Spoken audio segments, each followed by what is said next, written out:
मरिया व दुसरी मरिया या कबर पहाव्यास आल्या, तेव्हा पहा मोठा भूमिकंप झाला, कारण प्रभूच्या दूताने स्वर्गातून उतरून येऊन धोंड एकीकडे लोटली आणि तीवर तो बसला. त्याचे रूप विजेसारखे होते व त्याचे वस्त्र बर्फासारखे शुभ्र होते. त्याच्या भयाने पहारेकरी थरथर कापले व मृतप्राण झाले. देवदूताने त्या स्त्रियास म्हटले, तुम्ही भिवू नका. वधस्तंभावर गेलेला येशू याचा शोध तुम्ही करिता हे मला ठाऊक आहे. तो येथे नाही, कारण त्याने सांगितल्याप्रमाणे तो उठला आहे. या प्रभू निसला होता ते हे स्थळ पहा आणि लवकर जाऊन त्याच्या शिष्यास सांगा की तो मेलेल्यातून उठला आहे. पहा, तुमच्या पूर्वी गलिलात जात आहे, तेथे तुम्ही त्याला पहा मी तुम्हाला हे सांगितले आहे. तेव्हा त्या स्त्रिया भयभीत व अतिहर्षित होऊन कपड्यापासून लवकर निघून त्याच्या शिष्यास हे वर्तमान सांगावयास धावत गेल्या. त्या ठिकाणी आम्ही बघतो की शपथाचा पहिला आठवडा इब्रानी किंवा बायबलच्या कल्चर प्रमाणे किंवा बायबल प्रमाणे शनिवार हा काय शपथ आहे. लक्षात ठेवा, बायबल मध्ये एक शपथ दिला आहे. कोणचा? बलिदान सणाचा. बायबल मध्ये जे सण आहे सगळ्यात मोठा शपथ म्हटलेला आहे. आणि प्रभू येशू ख्रिस्ताला क्रूसावर कधी खिळण्यात आलं? कधी खिळण्यात आलं? बुधवारी. बायबलच्या कॅलेंडर प्रमाणे आणि आमच्या ग्रेगोरियन कॅलेंडर प्रमाणे बुधवारी असं म्हटलं की 5 ते 6 वाजण्याच्या अगोदर येशू ख्रिस्ताला कपडे गाडण्यात आलं. शनिवार आणि एकच दिवस होतो की नाही. पण पवित्र शास्त्राच्या बिब्लिकल माहितीप्रमाणे प्रभू येशू ख्रिस्ताला असं म्हणते की वल्लांडन सण अबीब महिन्याची 14 तारीख म्हणजे बुधवारी असं म्हटलेलं की पदस्तंभावर खिळण्यात आलं. आम्ही बघतो की 9 ते 12 ते 6 तास प्रभू येशू ख्रिस्त त्या पदस्तंभावर केलेल्या अवस्थेमध्ये होता. आणि आम्ही बघतो की 3 वाजेला प्रभू येशू ख्रिस्ताने काय केलं? आपलं जीवाचं अर्पण केलं. मी असं म्हटलं की 12 ते 3च्या दरम्यान येशू ख्रिस्ताने आपला जीव पित्याच्या हातामध्ये समर्पित केला. त्याच्यानंतर आम्ही बघतो की सहेंद्रिय सभेचे 72 याचक राहतात, आपला न्यायाधीश राहतात. किती? 72. सहेंद्रिय जी सभा आहे यहुदी कल्चरची जी न्यायसभा आहे त्याच्यात 72 सभासद राहतात. त्या 72 सभासदांपैकी फक्त 2 न्यायाधीश ज्यांनी येशू ख्रिस्ताला वधस्तंभावर देण्यासाठी विरोध केला होता. पहिला व्यक्ती अरिमथाईकर योसेफ आणि दुसरा कोण होता? निकोदेमस.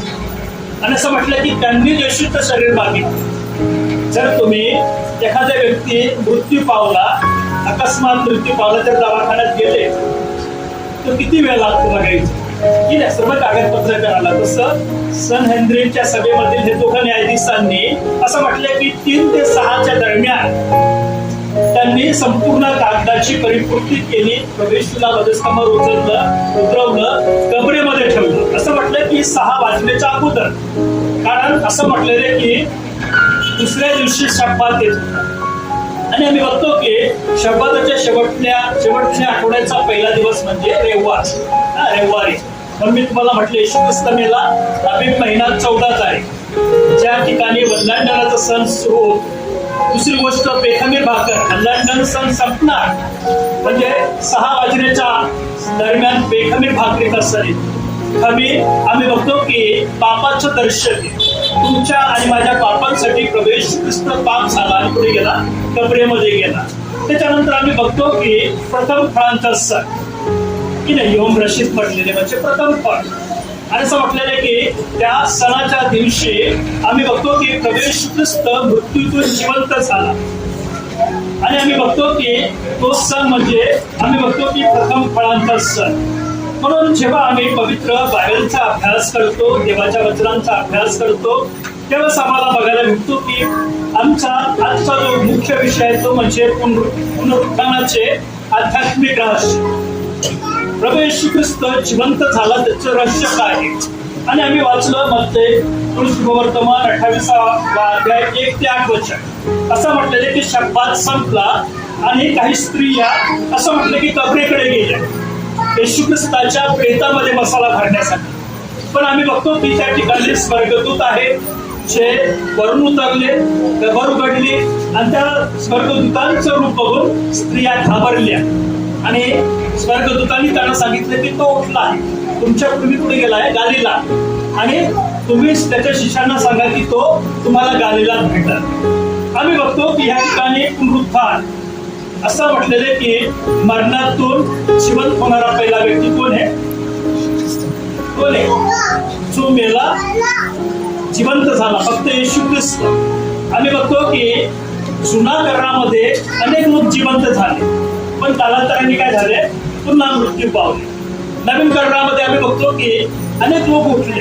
असं म्हटलं की याईराची मुलगी जिवंत झाली, असं म्हटलं की एका विधवाचा मुलगा येशू ख्रिस्ताने गावाच्या सीमेच्या बाहेर त्या तिरडीला थांबवलं, त्याला जिवंत केलं. आम्ही बघतो की लाजरस सुद्धा जिवंत झाला, पण असं म्हटलं की पुन्हा ते शारीरिक रीतीने मृत्यू पावले. पण असं म्हटलं की प्रभू येशू ख्रिस्त एकदाच उठला आणि तो आज भी जिवंत आहे. म्हणून आम्ही बघतो की आमचा जो विषय आहे तो म्हणजे पुनरुत्थानाचे आध्यात्मिक रहस्य. त्याच्यामध्ये आम्ही बघतो की पहिली गोष्ट की मृत्यूवर विजय. ठीक आहे, आध्यात्मिक रहस्यामध्ये आम्ही पहिली गोष्ट बघतो म्हणजे मृत्यूवर विजय. म्हणून पहिले करीत 15वा अध्याय 55 वचन, पहिले करीत 15वा अध्याय 55 वचनामध्ये असं लिहिण्यात आलंय की अरे मरणा तुझा विजय कुठे, अरे मरणा तुझी नांगी कुठे. तर मरण कोण? मरण काय आहे? मरण काय आहे? फक्त बसण्यासाठी देतात. मरण काय? विचार नाही करत का मरण काय आहे? या ठिकाणी काय म्हटले? पहिले करीत 15:55 मध्ये करीतकरांच्या पुढीला संत पौल म्हणतो की अरे मरणा तुझा विजय कुठे. मरण कोण घेऊन आलं? मरण कोण घेऊन आलं? नाही, मरण कोण घेऊन आलं?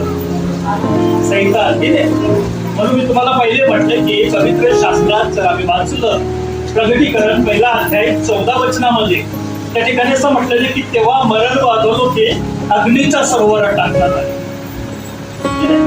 बायबलमध्ये अनेक गोष्टी दिलेल्या आहे, पण त्या आम्हाला कधी कधी समजत नाही. तसं म्हटलं की मरण आजवलं अग्नीच्या सरोवरात टाकायची गरजच नाही ना, मरणाला पण टाकू शकतो. इथे मरण कोणाचा उल्लेख केलाय? सैतानाचा. असं म्हटलं की अरे मरणा तुझा विजय कुठे. त्या ठिकाणी आम्ही बघतो की देवाच्या वचनामध्ये आदाम हवेने पाप केल्यानंतर असं वाटलं की सैतानाला काय वाटलं? विजय मिळाला. असं म्हटलेलं की मृत्यूच्या आणि जीवनाच्या किल्ल्या, असं म्हटलं की सुखलोक आणि अधोलोकाच्या किल्ल्या आदाम हवेने पाप केल्यामुळे सैतानाकडे होते.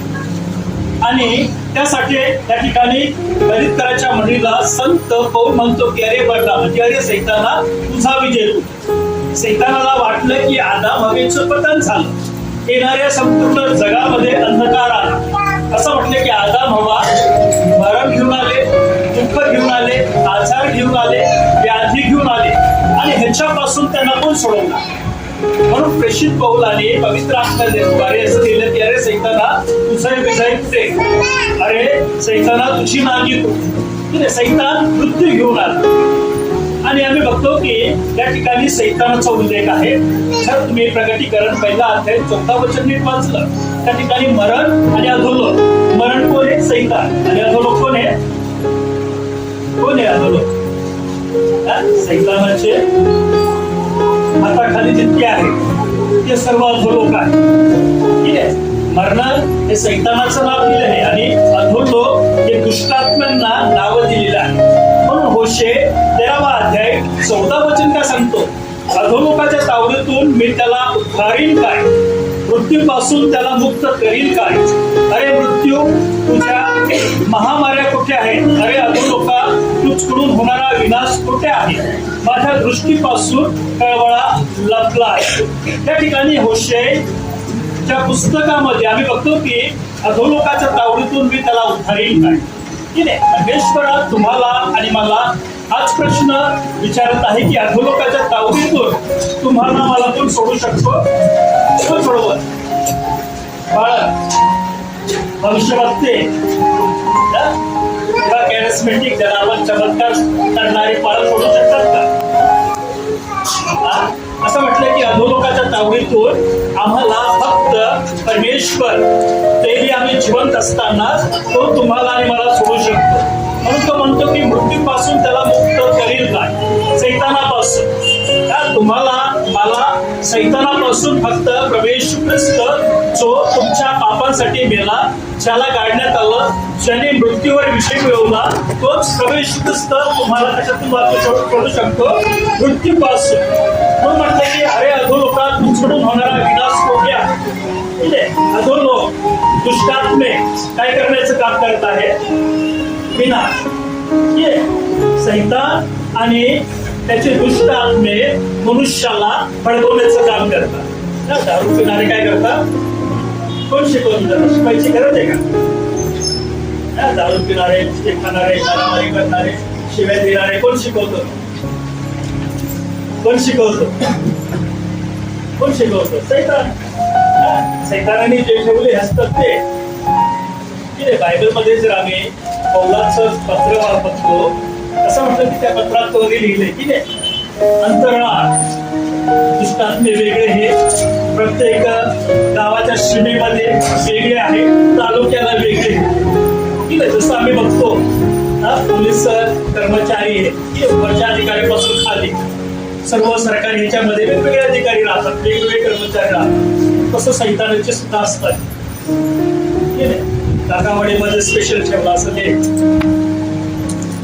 असे 4-5 नमुने ठेवले असत. दारू पितो, मारामारी करतो, चुकल्या लावून भानगडी कर, हे सैतानाने ठेवलेले आहे. जे आमच्या मनामध्ये कार्य करतात आणि आम्हाला काय करतात? अधोलोकाकडे किंवा आमच्या विनाशाकडे घेऊन जातात. पुन्हा ठिकाणी असं म्हटलं की माझ्या दृष्टीपासून कळवाळा लागला. परमेश्वर सांगतो, सर आम्ही देवाचं वचन ऐकत नाही, देवाच्या वचनाप्रमाणे चालत नाही, देवाच्या सहभागीत बसत नाही, तर असं म्हटलेलं की परमेश्वरा त्याची दया, त्याची करुणा आमच्यापासून वेगळी करतो. पण असं म्हटलेलं की त्या व्यक्तीची दशा सगळ्यात भयंकर. तो व्यक्ती कसा मरल ते तुम्ही बी आणि मी बी सांगू शकत नाही. तसं आम्ही बघतो की यहुदाचा मृत्यू झाला की नाही, येशूला पकडून दिलं, त्याला वाटलं की येशूला पकडून देईल, येशू चमत्कार करत आणि काय होईल, संपूर्ण रोमन राज्याला पालटून टाकायला राजा बनत आणि त्या ठिकाणी येशू ख्रिस्तासाठी राहील. पण आम्ही बघतो की येशू ख्रिस्त तुमच्या माझ्याच नाही संपूर्ण जगाच्या उद्धारासाठी या जगात आला आणि आम्ही बघतो की त्या उद्धाराच्या कार्य त्यांनी पूर्ण केलं. म्हणून आम्ही बघतो की त्याला पस्तावा झाला आणि त्यांनी काय केलं? फाशी घेतली. फाशी घेतली, मृत्यू पावला, त्याच्या वचनाने खाली पडला आणि पोट फाटलं, आतडे निघाले. बायबलमध्ये जी भविष्यवाणी केली त्याच बायबलच्या वचनानुसार त्याचं जीवन झालं. ख्रिस्ती लोकांचं जे असं जीवन होतं. जेव्हा तुमचा माझा उद्धार करता तुम्हाला मला तारण देण्यासाठी 2000 वर्षापूर्वी जगात आला, तुमची माझी भेट घेतली, तुम्हाला मला त्याच्या जवळ येण्याची संधी दिली. जर आम्ही त्याच्यापासून लांब राहू तर आमची दशा तीच. ख्रिस्ती लोकांचं जीवन बघा, ठीक आहे, व्यसनामध्ये, पापामध्ये, अंधकारामध्ये, देवाची संगतीच नाही. त्यांचं जीवन असं वाटतं आम्हाला सगळं चांगलं आहे. पण जेव्हा दशा येते शेवटली की नाही मृत्यूची, त्यांचं जीवन भयंकर असतं. म्हणून आम्ही या ठिकाणी मृत्यूवर विजय मिळवणारा तुमचा आणि माझा जिवंत प्रवेश ख्रिस्ताविषयी ऐकत आहे की जो मृत्यूतून जिवंत झाला. आणि आम्ही बघतो की या मृत्यूवर ज्यांनी विजय मिळवला, या देवाच्या वचनामध्ये आध्यात्मिक जेव्हा अर्थ आम्ही बघतो, असं म्हटलेलं की येशूच्या पुनरुत्थानामुळे मृत्यू अंतिम शत्रू राहिला नाही. जेव्हा येशू ख्रिस्त मरणातून जिवंत झाला, मृत्यू असं म्हटलंय की सुखलोक अधोलोकाच्या किल्ल्या येशूने घेतल्या. मी तुम्हाला म्हटलं की येशू मृत्यू पावल्यानंतर पवित्र जनांचे डबरा उघडल्या, त्यांनी येशूचं मृत्यू बघितलं आणि पुन्हा झोपले. आणि असं म्हटलं की येशू ख्रिस्त अधोलोकात गेला की नाही, अधोलोक आणि सुखलोक जवळ जवळ होते. ठीक आहे, सुखलोक अधोलोक जवळ जवळ होती, त्याच्यामध्ये तरी होती. असं म्हटलं की त्या ठिकाणी जाऊन त्यांनी धार्मिक लोकांना अधोलोकात गेले, त्यांना सुवार्ताने सांगितले. ठीक आहे, अधोलोकात कोण जातो? ज्यांनी विश्वास ठेवला नाही, जे धार्मिक जीवन जगले नाही, जे जगाच्या रीतिरिवाजाप्रमाणे चालले ते अधोलोकामध्ये यातना भोगून त्यांच्याकडे नाही गेले. जे धार्मिक आहे त्यांना जर सुवार्थ सांगितले की माझा जन्म झाला, मी मृत्यू पावला, तुमच्यासाठी रक्त सांडलं. आणि असं म्हटलं की येशू ख्रिस्त मृत्यू झाल्यानंतर असं म्हटलं की त्यांना सुखलोक त्याच्यातून ती जागा वेगळी केली. असं म्हटलं की अंतरामध्ये कुठेतरी सुखलोक ठेवला, तिथे त्यांना ठेवले. स्वर्गात नाही गेलं, स्वर्गात कोणी जाणार नाही, आम्ही सुखलोकात राहू. त्या ठिकाणी संपूर्ण जसं आदाम हवा एदेन बगीचेमध्ये होते, तिथे सुद्धा सुखलोक होतं. तिथे मृत्यूने, तिथे दुःखने, तिथे व्याधीने त्या ठिकाणी पीडा नाही. म्हणून आम्ही बघतो की पापामुळे आलेल्या मृत्यूचा पराभव प्रवेश त्या क्रुसावर केला, त्याच्या मृत्यूच्या द्वारे केला. म्हणून आम्ही जेव्हा रोमकरासपत्र 5वा अध्याय आणि 12वं वचन वाचतो, या ठिकाणी असं म्हटलंय की या प्रकारे एका मनुष्याच्या द्वारे की आदाम हवेच्या द्वारे पाप जगात आले. एक मनुष्य, प्रथम स्त्री आणि प्रथम पुरुष आदाम आणि हव्वा याच्याद्वारे पाप जगात आले आणि पापाच्या द्वारे मरण आले. कशाद्वारे मरण आलं? कशाद्वारे? पापाद्वारे. आणि असं म्हटलेलं आहे की आणि सर्वांनी पाप केल्यामुळे आम्ही सर्वच पाप करतो, की आम्ही सर्व चुकतो. कधी कधी राग येतो, कधी कधी शिव बोलायचे नाही ते आम्ही बोलतो. तिथे कोणीच नाही, कारण रोमच्या मंडळीला प्रेषित पौल सांगतो की धार्मिक कोणी नाही, एकही नाही. ठीक आहे, सर्व चुकतात. किती मोठा सेवक असो किंवा किती गरीब व्यक्ती असो, आम्ही चुकणारे प्राणी. आणि या ठिकाणी आम्हाला सांगतो की परमेश्वराच्या वचनाद्वारे की एकाच्या द्वारे पाप आलं, पापाद्वारे मरण आलं आणि सर्व मनुष्यांनी काय केलं? चुका केल्या आणि सर्व मरण सर्व मनुष्यामध्ये पसरले. म्हणून आम्ही बघतो की विश्वासणाऱ्यासाठी मृत्यू शेवट नाही. जे तुम्ही आणि मी परमेश्वर विश्वास ठेवतात त्यांच्यासाठी मृत्यू काय आहे? अंतिम नाही. जे विश्वास ठेवतात, म्हणून मी तुम्हाला म्हटलं की मृत्यू कसा यावा असं त्याचं त्या घाबरायचं काही कारण नाही, कारण ह्यांच्या नंतर आमचं नवीन जीवन आहे. मृत्यू तुमचा माझा अंतिम शत्रू नाहीये. हा मृत्यू तुम्हाला मला घाबरू शकत नाही. घाबरवण्याचं कार्यक्रम करता आम्हाला सैतानच करतो, म्हणून तुम्हाला मला घाबरण्याचं कारण नाही. म्हणून या ठिकाणी आम्ही बघतो की यहुदी पुस्तक तालमूद सनहेद्रिन याचा 90वा अध्याय आणि बी भागामध्ये असं म्हटलं की तोराहानुसार मृताने सिद्ध झालेले नवीन जीवन. असं म्हटलं की मरणारा व्यक्ती जिवंत होणार आहे. उत्पत्ती ते अनुवाद ह्या 5 पुस्तकामध्ये आणि सनहेद्रिन 90वा अध्याय बी भागामध्ये हे लिहून ठेवण्यात आले. ठीक आहे, बायबलमध्ये अनेक गोष्टी नाही, पण यहुदी पुस्तकांमध्ये पुनरुत्थानाविषयी माहिती दिलेली आहे. दुसरी गोष्ट आम्ही बघतो की यहुदी दृष्टिकोन आम्हाला या ठिकाणी असं म्हणतो की जोहर याचा पहिलं सेक्शन 140वा अध्याय भागामध्ये धार्मिक लोक मृत्यूनंतर पुन्हा उठतात. ठीक आहे, यहुद्यांच्या पुस्तकात मी लिहिलेले आहे की धार्मिक लोक असं म्हटलेले की मृत्यूनंतर पुन्हा उठणार आहे. पण आम्ही यहुदी दृष्टिकोनाला बघतो की मृत्यू शेवट नसो तात्पुरती अवस्था आहे. ठीक आहे, जसं आम्ही झोपतो, कसा झोपतो? माहीत राहतो का? पाय कुठे हे, हात कुठे हे, आम्हाला माहित नाही राहत. ठीक आहे, काही लोक असे राहतात गोट्या खेळायची लहान लहान लेकरं सुद्धा गोट्या खेळायची. बघितले का? खूप बघितले. हॉस्पिटलला आम्ही राहायचे, कुठून काय करायचं, कोण गोटे खेळायचं, पण विटी दांडू खेळायचे. ठीक आहे, विटी दांडू, गोट्या. त्याच्यानंतर आम्ही बघतो की लगोरची, हा जुना खेळ. ठीक आहे, लपाछपी. झोपेत बी तरुण लेकरं ह्या गोष्टी करायच्या पूर्वीच्या काळी. आता तर लेकरांना बघितलं तर कशाचा अर्थ मोबाईलमध्ये. ठीक आहे, पूर्वीच्या काळी आम्ही हॉस्टेलमध्ये राहायचे, धरून धरून झोपायचे कधी कधी. ठीक, आमच्या जवळ आमचे लेकर उठायचे, अरे लागली लागली लागली लागली, सगळे उठून बघायचे काय लागली. गोट्या खेळताना, दांडू खेळताना, लगोरचे खेळताना खेळायचे. तो पूर्ण खेळ, शाळा सुटली का ते खेळायचे. अभ्यासाचा टाईम, प्रार्थनेचा टाईम. आम्ही बघतो की देवाचं वचन तसं आहे, आमचे मृत्यू जो आहे तो शेवट नाही, लहान झोप. ठीक आहे, जसं आम्ही झोपतो तसा आमचा मृत्यू आहे. पण असं म्हटलेलं आहे की शेवटली अवस्था नाही, म्हणून आम्ही बघतो की तात्पुरती साधारण अवस्था आहे. मृत्यू साधारण म्हणजे आम्ही झोपी जातो. असं म्हटलं की परमेश्वर धार्मिक लोकांना उठवेल तेव्हा देवाचा अंतिम विजय होईल. परमेश्वर की नाही, ज्याला त्यांनी निर्माण केलं, जो पापामध्ये पडला, देवापासून लांब गेला, त्यांना परमेश्वर पुन्हा तिसऱ्या असं म्हटलं की त्याच्या आगमनाच्या काळी त्यांना उठवणार आहे. म्हणून आम्ही बघतो की मृत्यूवर विजय ही पहिली गोष्ट आम्ही बघितली. दुसरी गोष्ट आम्ही बघतो ती म्हणजे नवीन जीवन, की नाही, पूर्ण अगेन लाईफ म्हणजे दुसरं जीवन.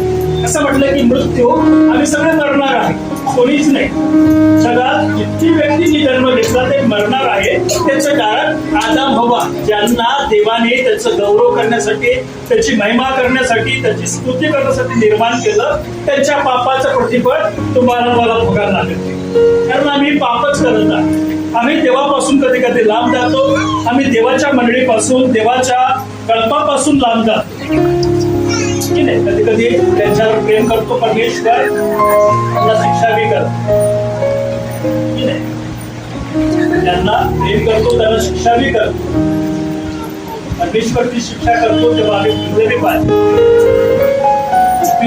जर परमेश्वराने तुमची माझी सुद्धा केलेली आहे त्या पृथ्वीवर असताना, जेव्हा मृत्यू आम्ही सुधारले नाही, जेव्हा मृत्यू येईल तेव्हा आमचा मृत्यू साधारण नाही होणार. कसा होईल? माशाला पाण्यातून बाहेर काढून देणार, कसा काढतो? तडफडून तडफडून मारतो. विश्वासी लोक जसे गेले त्यांचा मृत्यू बी असाच होतो, भयंकर. म्हणून परमेश्वर तुम्हाला मला प्रत्येक वर्षामध्ये नवीन संधी देतो. म्हणून आम्ही बघतो की बोर्न अगेन लाईफ म्हणजे नवीन जीवन परमेश्वर संधी देतो आम्हाला. रात्री झोपतो, सकाळी उठतो, ही नवीन संधी आहे. रोमकरासपत्र 6वा अध्याय 4थं वचन सांगतो की तर मग आपण त्या मरणातील बाप्तिस्माने त्याचबरोबर पुढले गेलो. बाप्तिस्मा जेव्हा घेतो आम्ही, असं म्हटलं की ख्रिस्तामध्ये मृत्यू पाहू, की आमच्या दररोजाला आम्ही शिकवलंय. बाप्तिस्मा कसा घ्यायचा? पुढून घ्यायचा. जेव्हा आम्ही बुडतो तेव्हा आम्ही ख्रिस्तामध्ये मृत्यू पाहू. शिकवून घेतलं तर कसं बुडणार आहे? मृत्यू दाखवायचं नाही ना. शिकवून घेतलं, शेंड्याखाल अनेक प्रकारचे डिनोमिनेशन आहे. यहुदी कल्चरमध्ये यहुदी लोक 30 वर्षाचे झाल्यावर, पुरुष असो स्त्री असो, स्वतःहून बाप्तिस्मा घेतात. त्यांची परंपरा आहे ती. कधी कधी एखादा बाळ सांगतो नवीन पद्धत नाही, ती त्यांची पद्धतच आहे. असं म्हटलं की 30 वर्षाचं. म्हणून निकोदेमसला प्रवेश ख्रिस्ताने काय म्हटलं की नवीन जन्म झाल्याशिवाय देवाच्या राज्यात प्रवेश नाही. निकोदेमला माहित आहे. असं म्हटलेलं की यहुदी कल्चरमध्ये एक रूम स्पेशल आहे, ज्याच्यामध्ये पाण्याची टाकी आहे, की नाही. एवढं पाणी राहतं त्या टाकीमध्ये आणि 5 पायऱ्या राहतात. 5 पायऱ्या अनुग्रहाचं प्रतीक आहे. परमेश्वर अनुग्रह करतो जेव्हा तुम्ही पाण्यामध्ये जातात, पाण्यात बुडतात आणि असं म्हटलं की आईच्या गर्भातून नवीन होतो. ही अवधी संकल्पना आहे.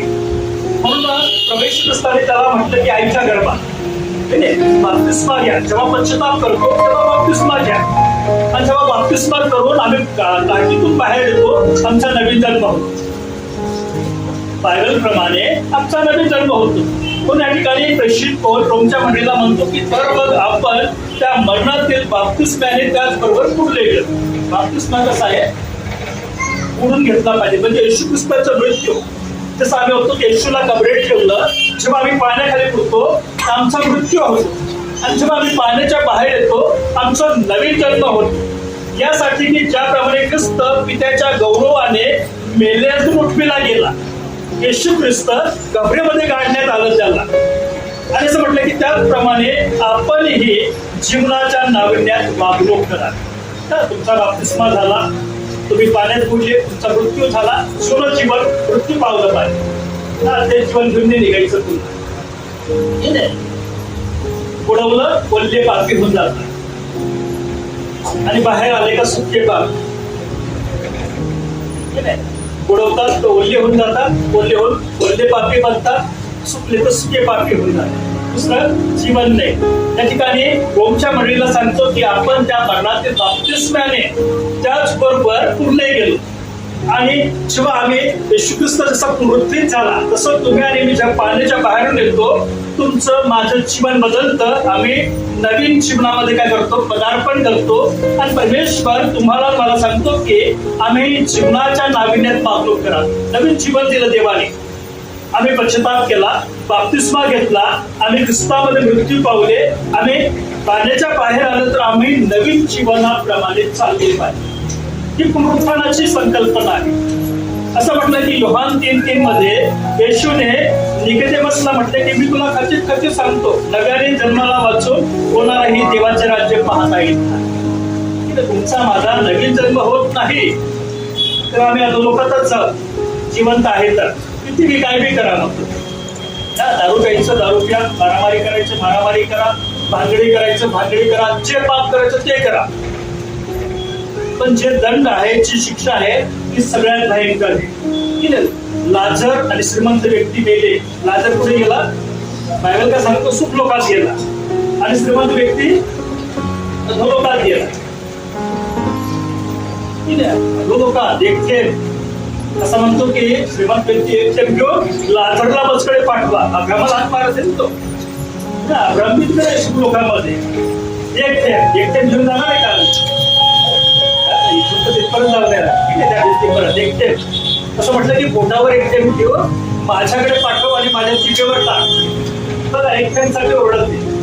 आम्ही तिथे गटागट पाणी पितो चहा लागल्यावर, सोडा पितो, लस्सी पितो, सर्वच पितो.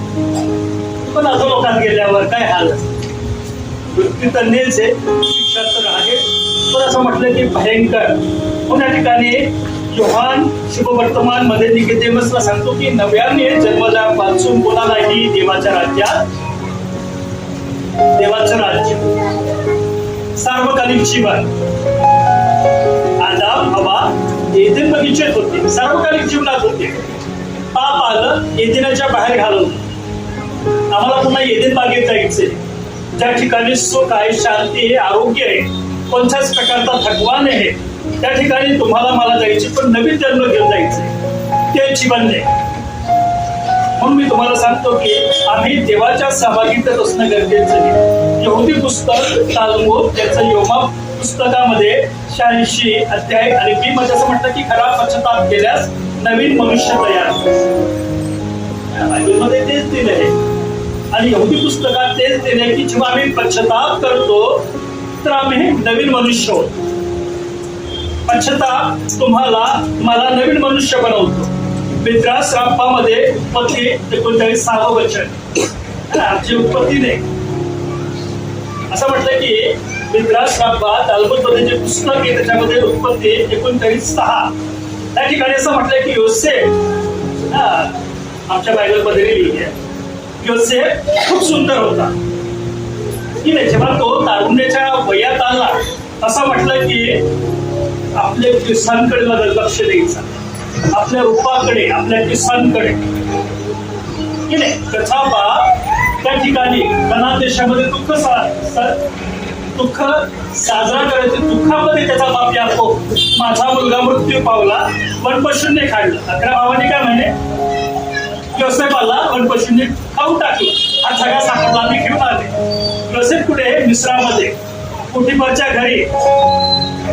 असं म्हटलं की त्याचं तारुण्य लागलं आणि केस करत की नाही. इतका सुंदर होता, केस करत आहे, कपडे चांगले घालत आहे आणि त्याच्याकडे बघून पोटिफरची बायको आकर्षित झाली की नाही. या ठिकाणी सोहर आम्ही बघतो की मित्रास रापा 39 अध्याय 6 वचन तसं म्हटलं की खरंच असं म्हटलं की आकर्षित झाली. आणि आम्ही बघतो की त्याचं कारण बायबलमध्ये मित्रासमध्ये किंवा मित्रास रापामध्ये असं म्हटलंय की त्याला सौंदर्यांचा काय झाला, अहंकार झाला. योसेफाला असं म्हटलं की खरंच सुंदर होता तो, त्याच्यासारखा पुरुषच नव्हता, इतका सुंदर दिसायचा. म्हणून तो आपले केस आपल्या रूपाकडे बघत असताना अहंकार निर्माण झाला. आणि असं म्हटलंय की जेव्हा योसेफाने आपल्या सौंदर्यावर अभिमान केला, गर्व बाळगला, तर देवाने शिस्त निर्माण करण्यासाठी की नाही त्याच्यामध्ये देवाची शिस्त येण्यासाठी काय केलं, पोटिफरच्या बायकोला आकर्षित केलं योसेफाकडे. आणि आम्ही बघतो की त्याच्यानंतर असं म्हटलं की त्याला त्याची जाणीव झाली. देवाने अंगात तोडला त्याला, तुझा बाप तिथे दुःख करत आहे आणि तू इथे काय काय करत आहे, स्वतःला बघत आहे. बाप तिथे दुःखामध्ये आहे, बाप तुझ्यासाठी आज मी रडत. असं म्हटलं की योसेफाला जो क्लेश झाला तो भयंकर होता. त्याचं कारण काय आहे, कोणा संत खोटा बोलला तो, एसावा संत खोटा बोलला. अधिकार हिसकावला त्यांनी, एक ज्येष्ठत्वाचा अधिकार, एक आशीर्वाद त्यांनी काय केला, चोरला. आणि त्यांचं प्रतिफळ योसेफ, असं म्हटलं की याकोब कनान देशामध्ये योसेफासाठी रडत आहे. आणि योसेफ काय करत, मध्ये त्याचं रूप बघत आहे, त्याचं सौंदर्य बघत आहे. आणि असं म्हटलेलं की देवाने योसेफाचा अहंकार मोडला. जेव्हा प्रलोभन आलं तर असं म्हटलेलं की त्या प्रलोभनामध्ये त्याला जाणीव झाली की अरे माझा बाप दुःख सहन करत आहे. ज्या देवाची माझा बाप प्रार्थना करतो त्याची मी प्रार्थना करतो. हे जर आलं हे तर असं म्हटलेलं की जेव्हा त्याच्या जीवनामध्ये परीक्षा आली, असं म्हटलं की तेव्हा त्याची कसोटी लागली, पवित्र वृत्ताची आणि नीतिमत्वाची. आणि त्या कसोटीमध्ये तो पास झाला. देवाने अहंकार मोडला. म्हणून आम्ही बघतो की कधी कधी परमेश्वर तुमच्या आणि माझ्या जीवनामध्ये अहंकार मोडण्यासाठी एखाद्या स्त्रीला किंवा एखाद्या पुरुषाला घेऊन लक्षात ठेवायचं हे येतात. पण दुसरी गोष्ट असं म्हटलं की या परीक्षेतून परमेश्वर तुम्हाला देवाजवळ राहण्यासाठी, देवाची आज्ञा पाळण्यासाठी शिस्त शिकवत असतो. असं म्हटलेलं की कोणीतरी तुमच्यासाठी, माझ्यासाठी दुःख किंवा प्रार्थना करत असतात. आणि आम्ही बघतो की या परीक्षेतून केवळ परमेश्वर तुमची माझी सुटका करतो. किंवा अनेक लोक पतन पावतात की नाही, आम्ही बघतो की बाळक लोक सुद्धा पतन पावले. आजच्या काळात, वर्तमान काळात असतो बघाल तर अनेक बाळक बायको सोडून दुसरी बायको करून बसले, अशी मी घटना आहे. पण विश्वासणाऱ्याला जाऊच द्या की नाही, बाळका जशी करतात तर विश्वासणाऱ्याला आपण काय सांगू शकतो. म्हणून या ठिकाणी आध्यात्मिक अर्थ आम्ही बघतो नवीन जन्माचा. असं म्हटलं की पुनरुत्थान म्हणजे फक्त येशूला नाही तर आपल्या जीवनात आध्यात्मिक जन्म. येशू मृत्यूने पावला, पण जेव्हा तो उठला तुमच्या माझ्यासाठी एक आशा आहे की आम्ही काय होणार आहे, माझे मेलेले तसेच राहू का, आम्ही सुद्धा जिवंत होणार आहे, आम्ही सुद्धा पुनरुत्थित होणार आहे. म्हणून आम्ही बघतो की दुसरं तरी 5वा अध्याय 17वं वचन काय सांगतो की जर कोणी ख्रिस्ताच्या ठाई आहे तर तो नवी उत्पत्ती आहे, जुने ते होऊन गेले, पहा ते नवे झाले आहे. ख्रिस्ताच्या ठाई जेव्हा तुम्ही पश्चाताप करता, जेव्हा तुम्ही बाप्तिस्मा घेता, जेव्हा तुम्ही जुन्या जीवनाला मरता तर तुमचा जन्म का होतो, नवीन होतो. आणि असं म्हटलं की तुम्ही मृत्यूत होता. म्हणून आम्ही बघतो की पापाच्या गुलामगिरीतून तुम्हाला आणि मला धार्मिक जीवनात प्रवेश करण्यासाठी परमेश्वर सांगत आहे. यहुदी पुस्तक तालमुद योमा 86 मध्ये असं म्हटलं की खरा पश्चाताप नवीन मनुष्य घडवितो. खरा पश्चाताप असं म्हटलं की जेव्हा आम्ही खरा पश्चाताप देवाकडे जाऊन करतो. जर तुम्ही हन्नेकडे बघितलं की नाही, हन्ना मनातल्या मनात प्रार्थना करते आणि डोळ्यातून अश्रू निघत आहे. असं म्हटलं की एली आता सांगतो नशेतून मुक्त हो, त्याला ती सांगते की मी दुःखित हृदयाची स्त्री आहे, माझ्या जीवनात दुःख एवढं आहे, त्या दुःखामुळे मी देवाकडे जाऊन प्रार्थना करत आहे. त्यावेळेस एली त्याला सांगतो की देवाजवळ जे मागणे तू केले परमेश्वर तुला देव. असं म्हटलं की प्रथम मुलगा झाला तुला शमुवेल, सो तिने कायमचा देवाच्या मंदिरामध्ये सेवेसाठी देव दिला, ज्याला आम्ही शमुवेल म्हणतो. म्हणून मित्रास रापा 39:6 मध्ये असं म्हटलेले की योसेफाचे सौंदर्य, त्याचा आत्मविश्वास, असं म्हटलं की त्याच्या जीवनात परीक्षा घेऊन आली. कधी कधी गर्व, मीपणा, अहमपणा आमच्या जीवनात नसंख्य परीक्षा असतात. तर आम्ही दीन आहे, नम्र आहे, आम्ही देवाकडे जाऊन क्षमा मागतो, तर आमच्यावर प्रलोभन येणार नाही. प्रलोभन केव्हा येतात, जेव्हा आमच्या जीवनामध्ये गर्व, मीपणा, अहमपणा येतो. योसेफाच्या जीवनात परीक्षा तेव्हा झाली जेव्हा त्यांनी गर्व केलं, मीपणा केला, अहमपणा केला. आणि शलमोनाचं बघा, शलमोन सारखा ज्ञानी नव्हता, पण असं म्हटलं की त्यांनी भरपूर स्त्री आहे. गर्व, इतका थोर व्यक्ती, इतका हुशार व्यक्ती, असं म्हटलं की तुम्ही कोणताही प्रश्न करा त्याचं सविस्तर विवेचन सांगणारा व्यक्ती तो होता. म्हणून आम्ही या ठिकाणी बघतो की योसेफाने परमेश्वरावरील विश्वासाने या परीक्षेवर विजय मिळवला. यहुदी दृष्टिकोन तुम्हाला आणि मला हे सांगतो की पश्चाताप आध्यात्मिक जन्म आणि परमेश्वर मनुष्याला आतून बदलतो. जेव्हा आम्ही पश्चाताप करतो तेव्हा आमचा आध्यात्मिक जन्म होतो आणि परमेश्वर तुमचं आणि माझं जीवन हृदय बदलतो. नाही म्हणून म्हटलं की 13 मध्ये हृदय सर्वात कपटी आहे. आमचं शरीर नाही, आमचं हृदय काय आहे, विचार करून करतात, इथून विचार करतो आणि असं म्हटलं की हृदय कपटी आहे. म्हणून आम्ही बघतो की परमेश्वर तुम्हाला मला खरा पश्चाताप करण्यासाठी मार्गदर्शन करतो. त्याच्याद्वारे तुमचं आणि माझं आध्यात्मिक जीवन बदलतो आणि परमेश्वर त्याच्या जवळ आम्हाला ठेवतो. तिसरी गोष्ट आहे की पहिले भाग. ठीक आहे, पहिली गोष्ट आम्ही बघितली ती म्हणजे की या ठिकाणी असं म्हटलेलं की मृत्यूवर विजय. तुमचा माझा मुक्तीदाता मृत्यूवर विजय मिळून जिवंत झाला. दुसरी गोष्ट नवीन जन्म. जेव्हा तुम्ही आणि मी विश्वास ठेवतो, पश्चाताप करतो, तुमचा माझा नवीन जन्म होतो. तिसरी गोष्ट आहे की पहिले भाग फर्स्ट फ्रूट. पहिले करीत 15वा अध्याय 20वा वचन या ठिकाणी असं म्हटलं की तरी पण ख्रिस्त महानिंद्रा घेतलेल्यांचे प्रथम फळ असा मेलेल्यातून पृथ्वीला गेलाच आहे. हालेलुया. आम्ही बघतो की प्रभू येशू ख्रिस्त मेला काढण्यात आलं, पण तिसऱ्या दिवशी प्रभू येशू ख्रिस्त जिवंत झाला, आजही जिवंत आहे. पण जेव्हा आम्ही लेवी 23वा अध्याय 10 आणि 11 वचन वाचतो त्या ठिकाणी असं म्हटलंय की इस्रायल लोकांचा जो देश तुम्हाला देत आहे त्यात तुम्ही जाऊन पोहोचाल व त्यात ते पीक कापाल, तेव्हा आपल्या पिकाच्या पहिल्या पक्षाची पेंडी त्याचकडे आणा. इस्रायल लोकांना परमेश्वराने मोशेच्या द्वारे सांगितलं ज्या देशात तुम्ही जाणार आहे, जो देश तुम्ही त्या ठिकाणी राहील, जेव्हा पहिलं पीक केलं पिकाची पहिली पेंडी कोणाकडे द्यावी, त्याचकडे. आणि असं म्हटलं की तुम्हाला स्वीकारण्यात यावी, याचकाला त्या व्यक्तीकडून ती पेंडी स्वीकारायची आहे, म्हणून ती त्याने परमेश्वरासमोर ओवाळावी. त्या पेंडीचं अर्पण परमेश्वरासमोर करायचं आहे. आणि शब्बाताचा दुसरा दिवस रविवार, शनिवारने म्हटलं की शब्बाताच्या दुसऱ्या दिवशी याचकाने ती ओवाळावी. हा यहुदी कल्चर आहे. पण कधी कधी आज शुक्रवार उत्तम शुक्रवार आहे. येशू ख्रिस्ताचं उसावरचं मरण हे बुधवारचं आहे. बायबलच्या कॅलेंडर प्रमाणे बुधवार आहे. शुक्रवार शनिवार एक दिवस, 2 दिवस आहे होऊन योना 3 दिवस 3 रात्र माशाच्या पोटात राहिला. येशू ख्रिस्त अधोलोकामध्ये गेला 3 दिवस 3 रात्र 3 दिवस. योना दिवस रात्र, येशू ख्रिस्त रात्र दिवस. असं म्हटलं की संध्याकाळी त्याला कपड्यामध्ये ठेवण्यात आलं आणि समय तोच मृत्यू बनायचा आणि सकाळी जात.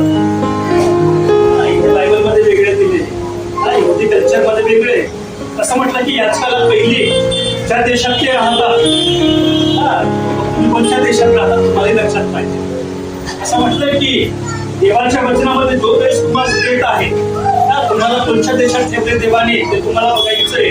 आणि त्या ठिकाणी तुम्ही जेव्हा राहतात, असं म्हटलंय की त्यात ते पीक कापा. कोणचं पीक आहे, तुम्ही जी मेहनत करता, तुम्ही जी मजुरी करता ती. असं म्हटलंय की त्या पिकाची पहिली पेंडी कोणाकडे द्यायची, याचकाकडे. तुम्ही देतच नाही, ठीक आहे, आम्ही देत नाही. असं म्हटलं की पहिली पेंडी याचकाकडे द्यावी. याचकाने ती शब्बाताच्या दुसऱ्या दिवशी म्हणजे रविवारी ती ओवाळावी. ठीक आहे, याच्यात पेंडी पकडत असा, ठीक आहे, उजव्या बाजूला असा हलवत जावे. ही कच्ची परंपरा होती. परंपरा परमेश्वराने कधीच मोडली नाही. त्यांची वचन दिलं, आज्ञा दिले, विधी दिल्या, त्या परंपरेप्रमाणे येशू ख्रिस्त जिवंत झाला. ठीक आहे, याचा कशी ओळवाळ, ठीक आहे, देवाच्या पवित्र भवनात असे हलवत दिला आणि असं म्हटलं की ती ओवाळ आली म्हणजे धान्याचं पहिलं अर्पण. मग तुमचं अर्पण तुम्ही देतात की ठीक आहे, तुमचं अर्पण ज्या देशात देवाने तुम्हाला ठेवलं, जे दान तुम्हाला दिलं, जे शक्ती तुम्हाला दिली, आपल्या देहावर आम्हाला अहंकारच नाही करायचे. जीवन दिलं देवाने, शक्ती दिली देवाने आणि त्याचा उपयोग वाईट गोष्टीसाठी करतो. परमेश्वर तुम्हाला आरोग्य देणार नाही. जे पाप आहे ते पापाचं तुम्हाला ठेवत. म्हणून आम्ही बघतो की आध्यात्मिक अर्थ जेव्हा आम्ही बघतो पहिले फळ पुढे येणाऱ्या मोठ्या पिकांची खात्री.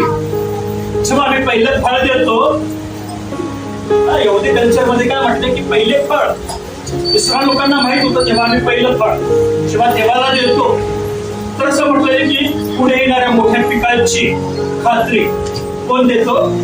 परमेश्वर. तुम्ही जेव्हा दशमांश देता तो दशमांश तुमच्या पुरतं नाही येतो. याचं म्हटलंय की येणाऱ्या मोठ्या फळाची अपेक्षा येते. जेव्हा तुम्ही देवाच्या भवनामध्ये पहिलं पीक देता तेव्हा परमेश्वर तुमच्यासाठी काय करतो? त्याच्या डबल आशीर्वाद उघडतो. बायबल आम्हाला हे सांगतं. जेव्हा आम्ही देवाला देतो आमचं पहिलं अर्पण ते कितीही असो, परमेश्वराच्या वचनामध्ये पैसे कोण सांगतो? संतोषाने देणारा कोणाला आवडतो? देवाला आवडतो. तुम्ही जे संतोषाने देईल, हृदयामध्ये जे ठरवलं त्याप्रमाणे तुम्हाला द्यायचं की परमेश्वरा आम्ही तुला देईल, पण एवढं देईल. परमेश्वराला मान्य आहे.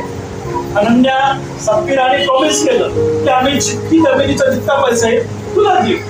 काय केलं? बाकी विचार नव्हता केला, त्याच्या 4 पट त्यांची शेतीची किंमत आहे. देवासाठी वाचा बांधली, देवानी 4 पट त्याला किंमत आणली. पण काय केलं त्यांनी? 50% बाजूला काढलं. पण काय झालं? उपयोग झाला का पैशांचा? तो मृत्यू पावले. तसा आमचा आध्यात्मिक आशीर्वाद मृत होऊन जातो जेव्हा आम्ही देवाला देत नाही. आम्ही विसरतो परमेश्वराला देणं, तेव्हा समजून घ्यायचं आमचा आध्यात्मिक मृत्यू होतो. तुम्ही चर्चची संगती सोडून देईल, तुम्ही प्रार्थनेला येणार नाही, तुम्ही देवाच्या मंडळीपासून लांब जाईल. हा आध्यात्मिक मृत्यू आहे. हा तुम्ही अंधश्राप. कोणी सेवक कोणी विश्वासी तुमच्या जीवनामध्ये शाप आणणार. शाप तुम्ही स्वतःहून घेऊन येतात जेव्हा तुम्ही पहिलं फळ आणत नाही. दुसरी गोष्ट आध्यात्मिक अर्थामध्ये पहिल्या पिकाचं येशूचे पुनरुत्थान म्हणजे सर्व विश्वासणाऱ्यांचे पुनरुत्थानाची हवी.